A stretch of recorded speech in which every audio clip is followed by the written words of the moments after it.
교회 다닌 지 얼마 안 되는 초신자가 있었습니다. 그는 한동안 왜 기도를 해야 되는가, 이 질문에 대해서 좀 본질적으로 한번 질문을 해보고 싶어서 목사님을 찾아가서 물었습니다. 목사님, 왜 기도해야 되는 걸까요? 그러자 목사님이 먼저 반문을 합니다. 형제님, 왜 종달새가 노래하고 왜 독수리가 창공을 날아야 될까요? 그러자 그 청년이 말합니다. 그 초신자가 말합니다. 그야 자연법칙이고 본능 아니겠습니까? 초신자가 이렇게 대답하자 목사님은 말합니다. 바로 그겁니다. 종달새는 노래하도록 지음을 받았고요. 독수리는 창공을 나르도록 지음을 받았죠. 마찬가지로 사람은 기도하도록 지음을 받았기 때문에 그런 것입니다. 그렇습니다. 창조 원리를 볼 때 인간은 기도하며 사는 존재로 원래 만들어졌습니다. 그러니까 원래는 그렇게 만들어졌습니다.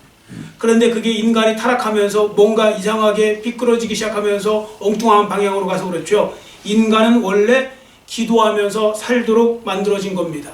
그래서 우리가 흔히 하는 말처럼 그러죠. 기도는 영혼의 호흡이라고요. 그러니까 기도는 해도 되고 안 해도 되는 어떤 것이 아니라 반드시 해야 하는 가장 중요한 거룩한 일이 되는 것입니다.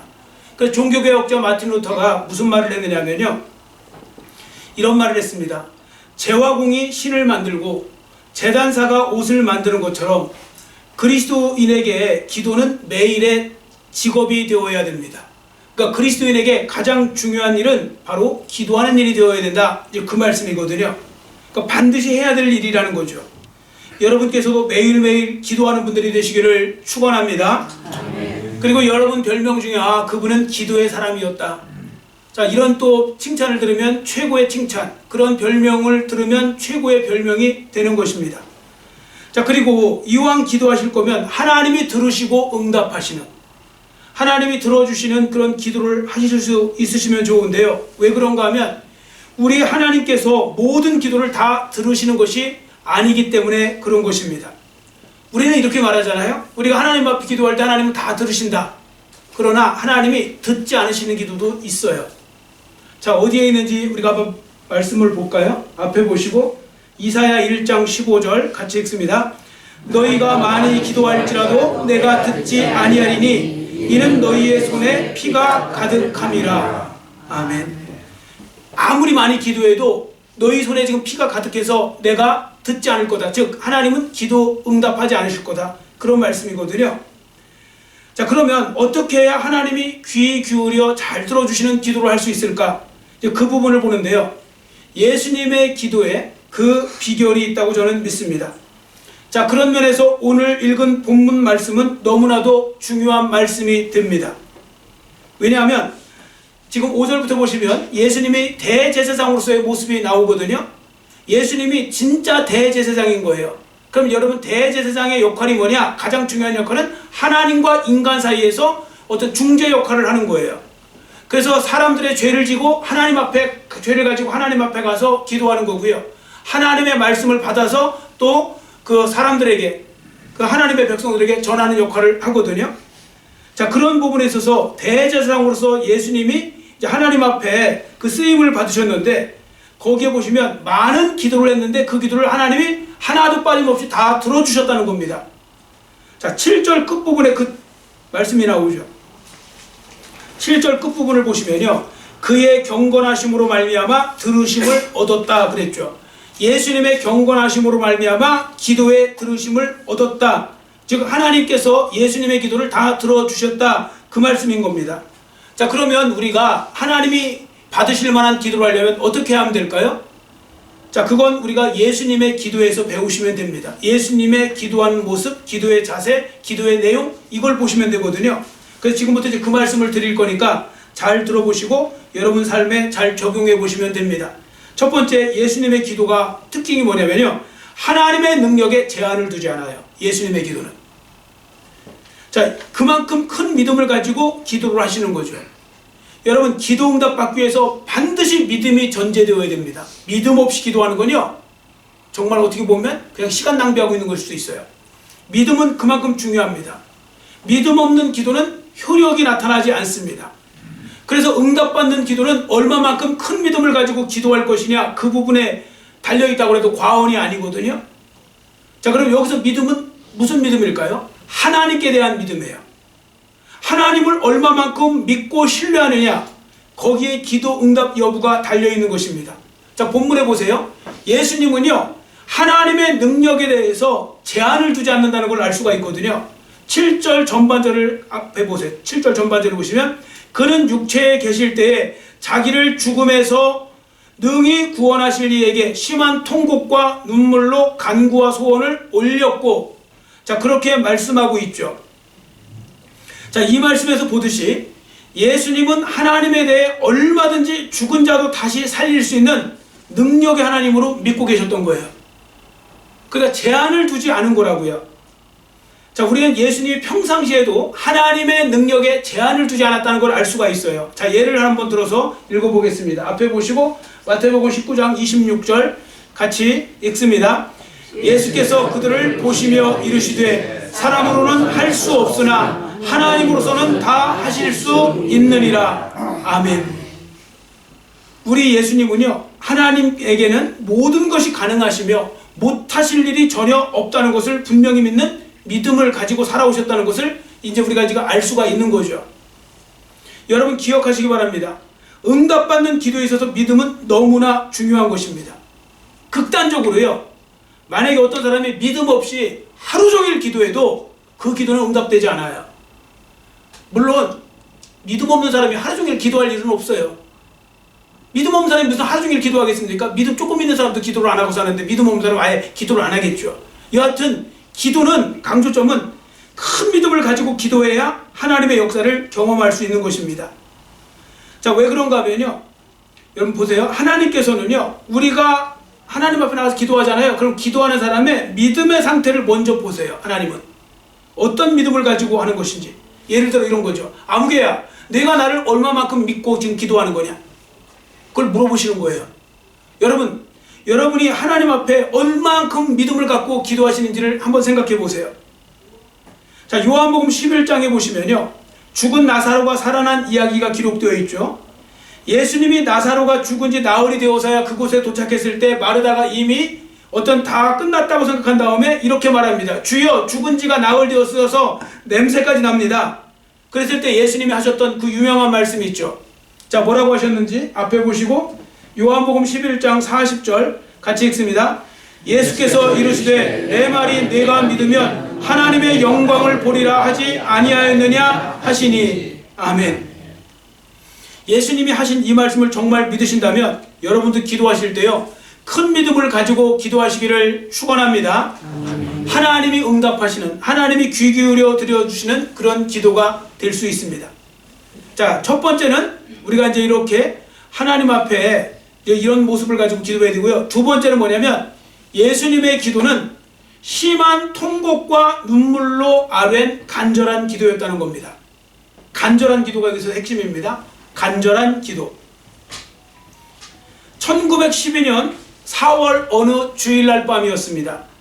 미국에 사는 어떤 그 여성도가 왠지 모를 두려움이 생겨갖고 잠을 이룰 수가 없어요. 근데 마침 그 남편이 대서양을 건너오고 있었어요. 배를 타고. 뭔가 불안해요. 그래서 그 믿음 있는 이 여인은 남편을 위해서 열심히 기도하기 시작합니다. 여러분, 한 가지 여기서 말씀드리고 싶은 건 뭐냐면요, 혹시라도 갑자기 여러분 마음에 두려움이나 불안감이 엄습할 때 있잖아요. 갑자기 그럴 때 여러분 기도하라는 사인으로 하셔야 돼요. 갑자기 그럴 때가 있어요. 그때 열심히 기도하세요. 기도하라고 사인 주는 거예요. 열심히 기도하시면 됩니다. 그래서 이 부인도 열심히 기도했습니다.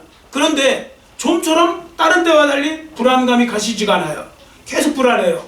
이 여인이 한 일이 있습니다. 더 열심히, 더 집중해서 기도합니다. 이것도 배우셔야 돼요. 여러분, 기도했는데 자꾸 마음이 그래도 불편해요. 그럼 기도하세요. 마음이 불안해요. 그래도 기도하시면 됩니다. 그래서 열심히 기도하다 보니까 어느 순간에 새벽 5시가 된 거예요. 근데 갑자기 이제 그때쯤 되니까 마음이 좀 편안해지더래요. 그래서 이제 그때 이제 기도를 멈춘 거예요. 놀라운 사실은 나중에 보니까 이 남편이 그 밤새도록 기도하는 동안에 대서양 건너오다가 배가 침몰하게 돼갖고요, 죽게 된 거예요. 그 배가 타이타닉호예요. 1912년도에 4월 14일, 1912년 4월 14일 그날이 주일날 밤이었어요. 주일날 밤 11시 40분에 빙하랑 충돌해요. 그리고 그 다음날 15일날 2시 20분경에 완전히 침몰해요. 근데 여러분 영화 보셨죠? 타이타닉 영화 보시면 왜 거기 남자들이 다 양보하잖아요. 여자들하고 아이들을 양보시켜서 먼저 태우고 구명정이 태우고 그랬는데 이 남자도 그거 도와주다가 기력이다 해갖고 그냥 물속으로 빠져들어간 거예요. 그래서 자기가 죽었다 생각하는데 갑자기 뭐가 물속으로 쑥 다시 올라오는 거예요, 자기가. 근데 마침 그 뒤집힌 보트가 있더래요. 그 보트 붙들고 있었더니 좀 한참 기다리니까 그 구명정이 와갖고 이제 구원을 받은 거예요, 이 남자가. 근데 그때쯤이 5시, 아침 5시, 새벽 5시였다고 합니다. 자, 그러니까 믿음의 사람, 기도의 사람이었던 이 아내가 드린 간절한 기도가 죽음의 순간에서 극적으로 남편을 살리는 그런 역할을 했던 거죠. 여러분, 기도라고요, 다 같은 기도가 아님을 명심하셔야 됩니다. 기도에 아무리 수사어를 많이 아름다운 수사어를 붙여도요, 그 기도가 능력 있는 기도라고 할 수 없어요. 능력 있는 기도가 되려면 간절한 기도를 하셔야 돼요. 간절히 마음을 다해서 간절한 기도. 왜냐하면 하나님이 들으시는 기도는 간절한 기도니까요. 예수님도 그걸 인정하셨어요. 간절한 기도. 그래서 예수님 자신도요, 그렇게 간절히 하나님 앞에 기도하셨다고 말씀하고 있거든요. 자, 본문 7절을 다시 한번 보세요. 예수님은 자기를 죽음에서 능히 구원하실 이에게 심한 통곡과 눈물로 간구와 소원을 아뢰셨다고 했죠. 올리셨다. 여러분 잘 보세요. 남자가 여자보다 아무래도 눈물을 덜 흘려요. 남자 우는 건 잘 보기가 어렵죠. 여성들은 웬만하면 막 그냥 우는 경우 많잖아요. 이렇게 눈물도 많이 흘리고. 남자가 눈물을 흘리는 경우 많지 않아요. 근데 예수님은 심한 통곡과 그 눈물로 막 엉엉 울시면서 예수님께서 기도하셨을 때 그 기도는 얼마나 더 간절했을까요? 그만큼 간절히 기도하신 것입니다. 자, 그러면 여기서 하나 배우셔야 될 건 뭐냐면, 예수님이 그만큼 능력이 많으신 예수님이 그만큼 간절히 기도하시면 능력 없는 우리는 얼마나 더 많이 기도하며 살아야 될까요? 근데 세상에 무식하면 용감하다고 능력 없는 사람들이 더 기도를 안 하고요, 기도할 줄도 모르고 그렇게 살아가는 모습들이 있거든요. 자, 그런 일이 생겨나지 않도록 조심하셔야 됩니다. 더 간절한 기도를 여러분들 드리셔야 됩니다. 예수님이 그 정도로 어떻게 보면 간절히 기도하셨다, 우리는 더 많이 간절히 기도하셔야 되죠. 자, 그래서 그 유명한 그 설교가 찰스 스펄전 목사님 있죠. 찰스 스펄전 목사님이 이런 말을 했어요. 한번 저를 따르시기 바랍니다. 마른 눈으로 천국 가기 어렵습니다. 예, 마른 눈으로 천국 가기 어렵다. 그러니까 눈물의 기도 한번 안 해보고서 천국 가기 어렵다고요. 메마른 눈으로 천국 가기 어렵다, 이런 표현을 썼거든요. 성경에 보시면요, 정말 간절히 기도한 사람들을 많이 찾아볼 수 있는데요. 예를 들어서 엘리야 선지자가 얼마나 간절하게 기도했는지 양 무릎 사이에 그 자기 머리를 집어넣을 정도로 그렇게 엎드려서 간절히 기도했습니다. 예수님도 얼마나 기도를 하셨는지요, 땅에 떨어지는 땀방울이 핏방울 같았다고 했거든요. 여러분도 왜 그 부분 있잖아요, 그거에 대해서는 해석이 분분해요. 그게 진짜 모세혈관이 터져서 피가 같이 섞여 나왔다는 해석도 있고요. 아니면 땀방울이 핏방울이 땀방울보다 웬만한 땀방울보다 더 크잖아요. 뚝뚝 떨어지잖아요. 여러분 왜 진땀 날 때 보면 왜 땀방울이 훨씬 크잖아요. 그런 것처럼 정말 너무 간절히 기도해서 그렇게 떨어졌다는 이야기도 있고, 진짜 모세혈관이 나중에 너무 터져갖고 그 핏방울이 같이 나왔다는 이야기도 있고 하는데, 중요한 건 그만큼 간절히 기도했다는 겁니다. 예수님께서요. 자, 다윗 왕도 얼마나 열심히 기도했는지, 또 얼마나 간절히 기도했는지 그는 이렇게 시편 말씀을 통해 기록하고 있습니다. 자, 앞에 보시고 시편 6편 6절 같이 읽습니다. 내가 탄식함으로 피곤하여 밤마다 눈물로 내 침상을 띄우며 내 요를 적시나이다. 아멘. 물론 과장법이죠. 그러나 얼마만큼 눈물을 많이 흘리면서 했는지 눈물이 내 침상을 띄울 정도로 그렇게 간절히 또 울면서 하나님 앞에 기도하는 날이 있었다는 것입니다. 여하튼 중요한 사실은 하나님은 간절한 기도를 들으십니다. 같은 시간에 같은 자리에서 기도하더라도요, 간절한 마음으로 기도한 사람하고 그렇지 않은 사람하고는 완전히 다릅니다. 하나님이 응답하시는 기도가 있고요, 하나님이 응답하지 않는 그런 기도가 있거든요. 자, 그래서 필립 브룩스 목사님이 이 부분에 이렇게 말씀하셨어요. 그림에 있는 불은 불이 아니라, 그죠? 그림에 있는 불이 불처럼 보여도 진짜 불은 아니잖아요. 그런 것처럼 간절함과 끈질기게 기도하지 않는 기도는 기도가 아니다. 자, 그런 표현을 썼거든요. 그래서 여러분, 간절한 기도는 정말 중요한 건데요. 자, 잘 들으세요. 모든 기도를 진심으로 간절히 정성을 다해 성의 있게 기도하시기를 축원합니다. 아멘. 여러분, 최고의 하나님 앞에 나갈 때 여러분 예배를 드리든 기도를 하든 뭘 하든 최선을 다해서 정말 정성을 다해서 성의 있게 하셔야 돼요. 물론 제가 이렇게 말씀드려도 안 들을 사람은 안 듣겠죠, 당연히. 그러나 그 결과는 나중에 자기가 책임져야 돼요. 저는 분명히 여러분들한테 전했어요. 예배 드릴 때 똑바로 정성 다해 힘을 다해 성의 있게 하세요. 기도하실 때도 정성 다해 성의 있게 하세요. 여러분, 기도도요, 여러분들 잘 보세요. 기도 많이 하는 사람도 가만히 보면요, 기도할 때 성의 없이 그냥 시간만 때우는 경우도 많아요. 자, 혹시 이런 경우 여러분들 있어요, 없어요? 기도하시면서 자꾸 잡생각 나갖고 오만 가지 생각 다 하고 있어요, 기도하면서. 있어요, 없어요? 양심껏 대답해보세요. 있어요, 없어요? 있죠. 내가 지금 기도를 하는 건지, 지금 뭐 명상을 하고 있는 건지. 여러분, 기도는 내가 하나님과 대화하는 시간인데, 여러분 하나님 앞에 대화하면서 그렇게 해보세요. 참 좋아하시겠네. 여러분, 누군가 만나셨는데 맨날 앞에서 내 얘기 안 듣고 딴짓하고 옆에 보고 핸드폰 뭐 하고 앉아있고 그렇게 하면 여러분 기분 좋으세요? 기분 팍 상하죠? 나를 무시하나? 아니, 우리 같은 그냥 일반 범상한 사람들도 그런데 하나님 앞에 그럴 때 하나님이 참 복을 주시겠네요.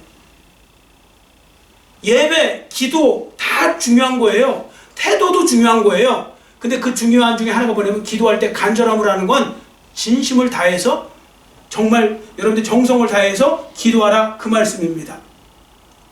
자, 마지막 한 가지 더 있습니다. 예수님의 기도는 경외함을 가지고 드린 기도여야 돼요. 경외함을 가지고 드린 기도. 자, 7절 끝부분에 보시면 그의 경건하심으로 말미암아 들으심을 얻었느니라. 자, 이런 말씀이 있죠. 예수님의 기도에 대한 목적과 동기에 대해서 잘 보여주고 있는데요. 자, 제가 보니까요, 여기서 조금 아쉬운 점이 하나 뭐냐면, 이전 성경이요. 자, 이 성경, 지금 우리가 쓰는 성경이 개역 개정이거든요. 요 개역 개정 성경 앞에가 뭐냐면 개역 한글이에요. 그게 몇십 년 동안 우리가 공통적으로 썼던 성경인데, 개역 한글에서 지금 개역 개정으로 바뀌었는데, 요거 바뀌면서 그의 경외하심이라고 이전 성경을 쓰여 있는데, 요걸 그의 경건하심으로 바꿔놨어요, 단어를. 물론 큰 의미에서는, 큰 틀에서는 틀린 말은 아니에요. 번역이 틀린 건 아니에요. 그런데 듣는 사람, 이 말씀을 보는 사람이 이걸 더 잘못 이해할 수가 있기 때문에 제가 좀 아쉬워서 이 말씀을 드리는 겁니다. 성경에도 예를 들어 킹제임스 버전 같은 그런 성경에 보시면 fear라는 단어를 쓰거든요. 두려움, 이런 거. 우리가 경외하다 할 때 영어로 fear, fear라는 단어를 쓰거든요. 자, 그래서 그 단어를 쓰고 있고, 공동번역성서도 보니까요, 하나님께서는 당신을 경외하는 마음을 보시고 그 간구를 들어주셨다. 자, 이렇게 말씀하고 있습니다. 자, 그러니까 이 말씀의 의미가 뭐냐면, 예수님께서 하나님을 경외하심으로 복종하셨다는 거예요. 경외하심으로. 결국은 경외하는 자가 복종까지 가는 거거든요. 그래서 여러분들 이거 그 주보에는 제가 영어 성경 지금 써놨잖아요. 여기 본문. 이 주보에는 NIV 성경을 쓴 거예요. NIV 성경의 그 끝에 보시면, 제일 밑에 보시면 His reverent submission이라는 거, submission이라는 그 단어를 썼잖아요. 이건 reverent 할 때는 뭐 공경하다, 뭐 존경하다, 뭐 이런 의미가 있어요. 자, 그런 의미에서 submission, 복종했다는 뜻이에요. 그러니까 존경 가운데. 그래서 아마 우리 개역 개정으로 바뀌면서 요 단어 쪽으로 움직인 것 같긴 해요. 근데 여하튼 중요한 건 원문을 보면 fear, 두려움, 경외, 이게 더 잘 맞는 단어이기도 해요. 자, 여하튼 중요한 건 그 두려움 가운데서 그 하나님의 뜻을 따라 하나님 앞에 하나님이 기뻐하시는 기도를 하신 거죠. 예수님은요. 그래서 예수님은 하나님의 뜻을 이루기 위해서 기도하셨다는 말씀이고요. 이러한 기도가 하나님께서 기뻐 받으시는 기도가 된 것입니다. 여러분, 제가 어떤 크리스천 만평을 보니까요, 참 그렇게 써놔고 저 처음에 깜짝 놀랐어요. 이게 뭔 그림이 이런가. 이게 성도들의 잘못된 태도를 이제 풍자한 건데 이런 거예요. 거기 이제 하나님을 열심히 믿는 자기 딴에는 그래서 하나님을 잘 믿는다고 자처하는 어떤 교인이요. 예수님을 엎어놔요. 그 만평에 예수님을 엎어놓더니 예수님 등에 올라타요. 그래서 예수님의 팔을 잡더니 팔을 뒤로 확 꺾으면서요. 자꾸 꺾으면 얼마나 아파요. 잡으다니까 꺾으면서 뭐라고 하는지 아세요? 믿습니다, 믿습니다 해요. 그래서 이게 뭔 내용인가 봤더니 평소에는 하나님의 뜻대로 전혀 안 살다가 하나님을 경외하는 삶도 살지 않다가 기도할 때만 세게 기도한다. 세게 기도하면서 믿습니다, 믿습니다 하면 하나님 들어주실 줄 아는데 그렇지 않다. 뭐 그런 내용이라고 합니다. 여러분 그러면요 이게 우상을 섬기는 거랑 뭐가 달라요? 여러분 우리가요 기독교가 우상하고 다른 걸 아셔야 되는데 그 중에 하나를 말씀드릴게요. 여러 가지가 있는데 그 중에 하나가 뭐냐면 우상 믿는 사람들을 보세요. 특히 예를 들어 무당으로 한번 예를 들어 볼게요. 여러분 무당이 굿하는 사람 평상시 생활에 대해서 간섭해요? 안 해요? 안 해요. 당신 인격 필요 없어요. 복채 얼마 낼 거야 이거예요. 굿판 얼마짜리 해야 돼. 이 큰 거 할수록 센 귀신 통해서 잘 할 수 있어. 그런 거예요. 그러니까 평상시에 살면 아무 상관없어요. 그날 복채 얼마 낼 거냐 아니면 그날 굿판 얼마짜리 할 거냐 요런 거에만 관심 가져요. 무당들은 평상시 그 사람의 생각은 필요 없어요. 자 그런데요 여러분 예수님을 믿는 우리들에게는 하나님이 계시죠. 하나님은 그렇게 보지 않으세요. 하나님은요 평상시에 여러분이 어떻게 사셨는가도 함께 보세요. 그걸요 기도 응답하고도 연결시키시고요 예배 응답하고도 연결시키시고요 그러세요. 그래서 예수 믿는 사람들 이런 이야기 들어보셨어요? 기도를 잘하려면 평상시에 잘 살라고, 예배 하나님이 받으시는 거 하려면 평상시에 잘 행동하시라고. 만일 여러분이 이 세상에 사는 동안에 하나님을 경외함도 없고 하나님 없는 것처럼 막 사시다가 어느 날 교회 와서 간절히 기도하시면 하나님이 들으시느냐? 그렇지 않다는 겁니다. 좀 막말로 토요일 밤까지 죄 짓고 죄란 죄는 다 짓고 살다가 주일날만 교회 와서 하나님 제 예배를 받아주옵소서, 제 기도를 받아주옵소서 하면 받아주시느냐? 그렇지 않다는 겁니다. 그래서 예배를 잘 드리고 싶으시면, 기도응답을 잘 받고 싶으시면 평상시 삶도 잘 살아가는 거 중요한 것입니다. 자, 여러분에게 이러한 좀 지혜가 있으셨으면 좋겠습니다. 그래서 평상시에도 하나님을 잘 경외하며 하나님이 기뻐하시는 삶을 살아가시는 여러분 모두가 되시기를 축원합니다. 자, 그러면 평상시에 하나님을 경외하고 하나님을 기쁘시게 해드리는 삶은 무엇일까? 그것은 바로 하나님께 영광 돌리는 삶입니다. 하나님께 영광 돌리는 삶. 그럼 하나님께 영광 돌리려면 어떻게 살아야 될까요?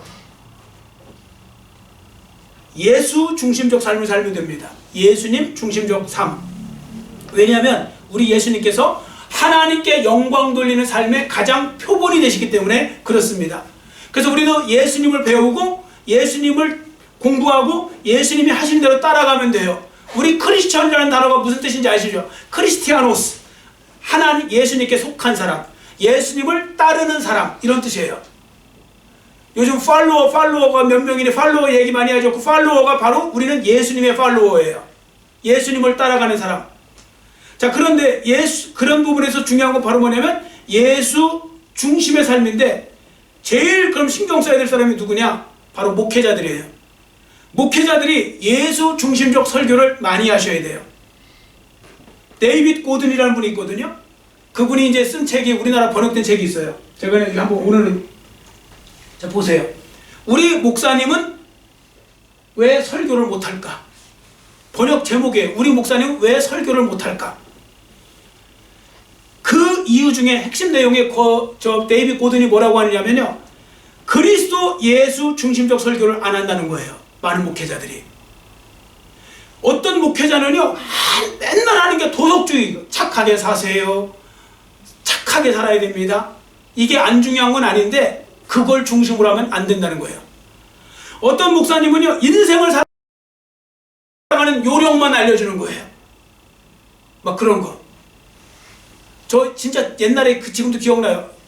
일산에 가면요, 무슨 교회 있는데 거기 옛날 그 제목 그냥 기겁을 했어요. 부자가 되는 방법. 교회에서. 세상에서 부자가 되는 방법. 알려드려요? 주소?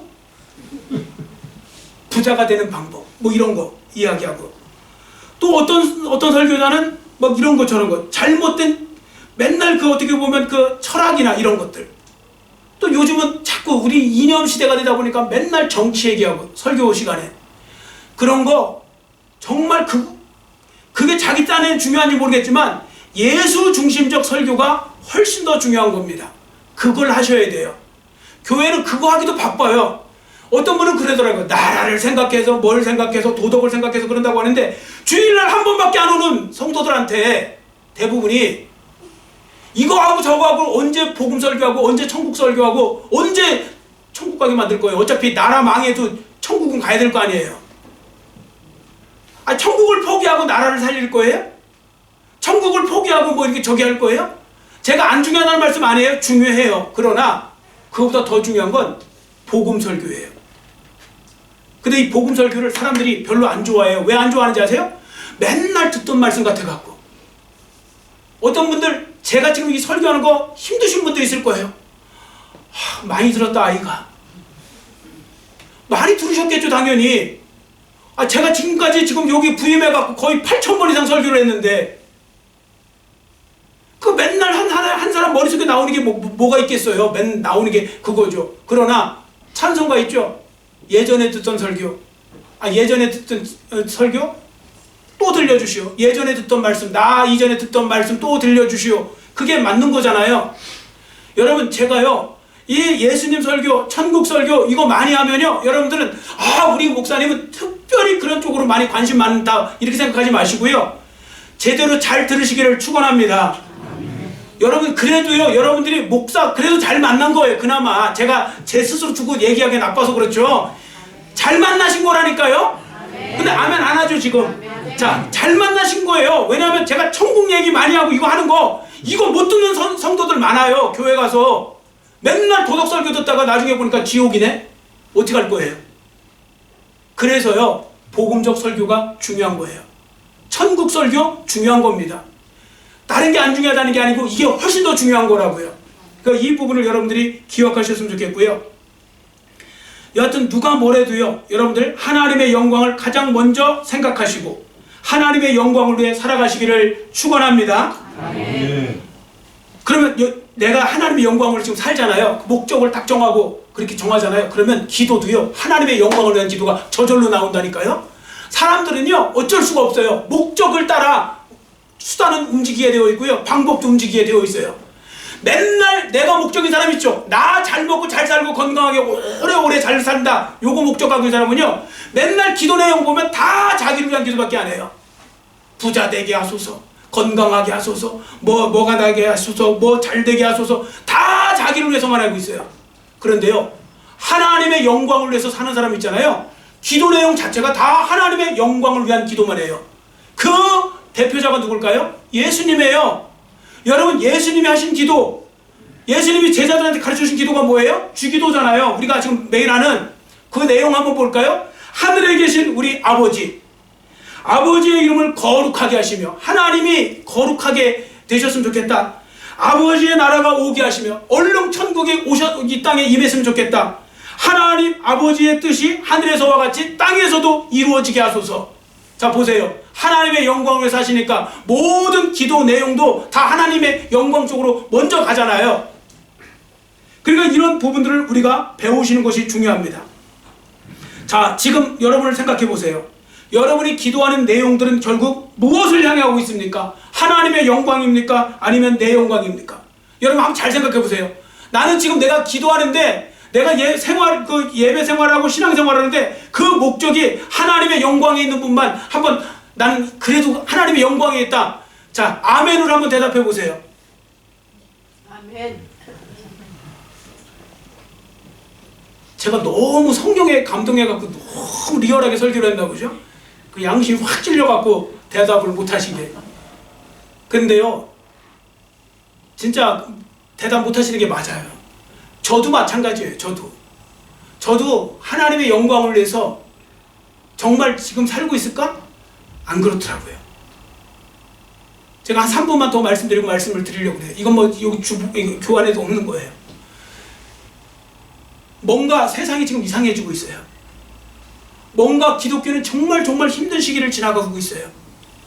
너무너무 어려운 시기를 지나가고 있어요. 제가 어제 어떤 기사 보고 깜짝 놀란 것이 미국에서요, 그 레이크우드라고 그 조엘 오스틴 목사 거기가 그분은 복음 설교를 안 해요. 인간의 구미에 다 맞는 말만 갖다가 만드는 그 설교자가 있어요. 그래서 미국의 제일 큰 교회를 만들었어요. 근데 그 교회가 5만 명이 정도 예배 드렸대요. 많을 땐 4만 5천, 5만 명. 어제 저 보니까 지금 2만 5천 명 밑으로 내려왔대요. 그 교회조차도 인간의 구미를 다 맞춘 교회도 지금 다 난리가 난 거예요. 그런데 더 난리 난 건 숫자가 문제가 아니에요. 목회자들부터 성도들도 다 마찬가지로 뭔가 지금 다 사는 방식이 다 나를 위해서 다 가고 있다는 거예요. 하나님의 영광을 위한 게 아니에요. 하나님의 영광을 하면 나가 희생할 줄도 알고 내가 헌신할 줄도 알고 그랬는데 다 내 의지로, 다 내 쫓아고, 다 내가 원하는 대로, 내 구미에 안 맞으면 다 싫어 이렇게 한 세상이 되어버렸다는 거죠. 그래서 교회는 그냥 급속도로 지금 침몰하고 있는 것처럼, 그게 너무 마음이 아프더라고요. 근데 저도 거기에 자유롭지가 못하더라고요. 정말 하나님의 영광을 위해서 하느냐? 그렇지 못할 때가 많아요. 저도 제가 공개적으로 말씀을 드려요. 여러분은 어떠신가? 우리가 진짜 하나님의 영광을 위해서 살고 있는가? 그 부분을 다시 한번 생각해 보시고요. 여러분 잘 생각해 보세요. 인생 얼마 안 남았을지 아무도 몰라요. 이건요, 누가 오래 살고 안 살고의 문제가 아니고 그냥 세상이 갑자기 망할 수도 있겠더라고요. 지금 세상 돌아가는 거 보면요, 얼마 안 남았을 수도 있어요, 진짜로. 그런 속에서 여러분들, 우리가 어떻게 목적을 갖고 살아가는 건 정말 중요한 건데, 하나님의 영광을 위해서. 그러면 저절로 기도도 하나님의 영광을 위한 기도가 나오고요. 여러분 한번 여러분의 기도 내용을 쭉 들어보세요. 아니, 적어놓고 한번 들어보세요. 아니면 녹음을 해놓고 들어보세요. 그러면 다 나를 위해서, 내 유익을 위해서 하는 기도가 아마 전부라는 걸 아시게 될 거예요. 하나님의 영광을 위해서 살기를 원하고요. 하나님의 영광을 위해서 기도하기를 축원합니다. 기회 주실 때 하세요. 기회 주실 때 정말 하나님 앞에 여러분들이 정말 쓰임 받기를 원하고, 기회 주실 때 하나님 앞에 하나님께 영광 돌리는 그런 삶을 살기를 원하고요. 그렇게 살아가시는, 그래서 여러분의 기도가 예수님의 기도를 본받아서 정말 하나님 앞에 응답받는 기도, 하나님이 기뻐하시는 기도자의 삶이 되시기를 간절히 빌고 원합니다. 아멘. 기도하겠습니다. 사랑의 하나님 아버지, 오늘 말씀을 통하여서 예수님의 기도를 배워야 된다는 주님의 음성을 들었습니다. 하나님 아버지, 예수님의 기도처럼 우리가 정말 그렇게 기도하며 간절히 기도하면서 하나님의 뜻을 구하고, 또한 믿음으로 구하고, 또한 주님 앞에 하나님의 영광을 목적을 삼고 기도하기를 원합니다. 하나님 아버지, 지금 점점 아버지 하나님의 기독교도 어려워지고 교회들이 어려워지는 이유 중에 하나가 바로 뭐냐면, 어느 순간부터 성도들도 목회자들도 아버지 하나님이여 복음적인 설교와 복음적인 설교를 듣지 못하고, 또 더 나아가서 그들이 하나님의 영광이나 목적은 생각 안 하고 다 자기 목적에 맞게 내 중심적으로 살고 있고, 내가 잘 되면 얼마든지 다 아버지 하나님이여 버릴 수도 있고 포기할 수도 있고 내려놓을 수도 있다, 이런 생각으로 우리가 살아가는 그런 세상이 되어버렸습니다. 그래서 아버지 하나님이여 정말 교회들마다 또 성도들마다 영적으로 침체되고 교회가 침체되고 하나님의 나라가 또한 아버지 하나님에게 침체되는 그런 일들이 벌어지고 있습니다. 하나님 아버지, 이제라도 주님이 아직 기회가 있다고 말씀하실 때 정신 차리고 나 자신부터 다시 한번 우리의 삶의 목적을, 또 나의 삶의 목적을 분명히 하고 하나님의 영광을 위해 다시 한번 우리의 삶의 목적을 두고, 내가 얼마 남지도 모르는 그 세상 속에서 아버지 하나님의 잘못된 삶, 잘못된 그런 목적을 갖고 살지 말게 하여 주시고, 온전히 주님이 기뻐하시는 하나님 나라와 영광을 위해서 쓰임받다가 주님 나라에 넉넉히 들어갈 수 있는 하나님의 자녀들 모두가 될 수 있도록 은혜 베풀어 주시옵소서. 감사드리며 예수님의 이름으로 간절히 축복하오며 기도드렸사옵나이다. 아멘.